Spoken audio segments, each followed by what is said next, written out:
guest review on the Samsung Galaxy by Luca. Hey, this is the Samsung Galaxy Portal. It is the latest smartphone from Samsung, released around March with the Android 1.5 operating system. I'm going to review the exterior, what it's like using the phone, and give a general overall review. First off, some people have slated the back, the matte black plastic, which says it looks quite tacky and cheap for quite a £300 smartphone. However, me personally, I think it adds grip and it looks quite sleek. It's got a flush finish, it's got curves, not angles, so it makes it look not nicer.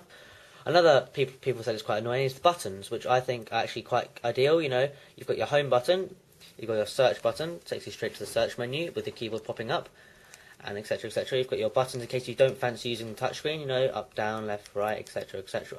It's roughly the same size as the iPhone. It's one of Samsung's competitors for the iPhone. It's not too thick, not too thin.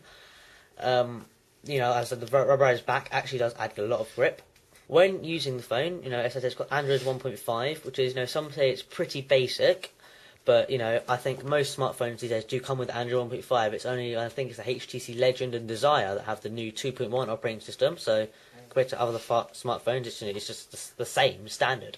One good thing about the Android operating system is it keeps tabs on your texts. So it shows you, it's almost like Messenger on the computer, and it keeps tabs of all your texts, and it's a lot easier for you to use. The processor is a fast 800 MHz processor, which Samsung have boasted is actually faster than nearly every smartphone around, including the iPhone 3GS, except the HTC Desire, which has a 1 GHz, which has just recently been released in the UK. A downside of it is, as you can see, I've only got 3 pages. I've got your home screen, your internet search screen, and your, apps page. Most Androids do have the 5 pages. What they've done to resolve this is they've put a menu bar at the bottom, which you can scroll through all your apps really easily. Let's scroll down. The touchscreen is very responsive, although, obviously, with Android on the HTC, they boast their HTC Sense, which is obviously they've made the touchscreen even better than the Android, which this one's fine enough as it is now. It's easy to use.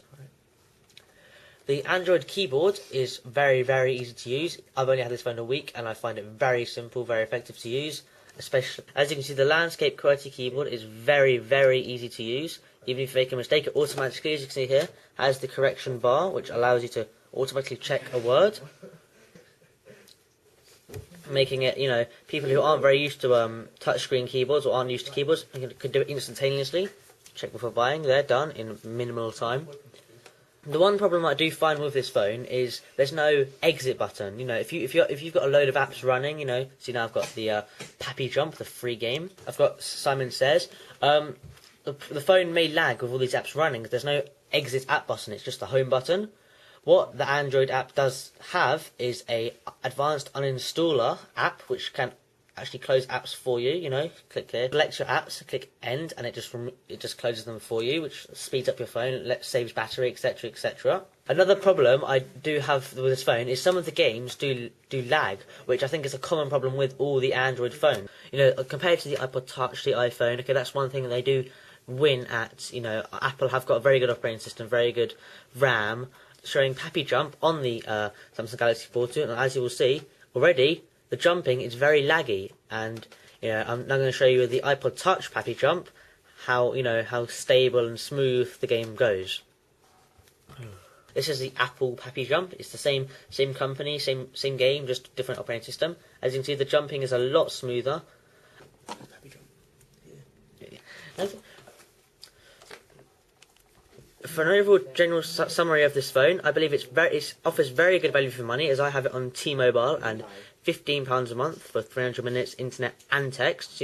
Most smartphones are in excess of £20, especially, the Apple iPhone is in excess of £35 a month minimum. The Android apps cannot compare to the Apple apps, but if you're going to compromise on them, the value for money the Android boasts is a lot better. The phone itself, it's a good design. It's roughly the same as an iPhone. The screen's responsive. It looks quite good. There's a lot of customization you can do with Android, especially on this phone, because Samsung have added their own little touch to it. And overall, I would give this phone a 7 or 8 out of 10. Purely because the games are slightly laggy. The problem with them, though, that there's no exit apps, so you have to actually install a new app just to close other apps. But other than that, I find no problem with this phone. This was a guest on Check Before Buying, reviewing the Samsung Galaxy Portal. Make sure you subscribe for new upcoming reviews on many other of your favourite technology.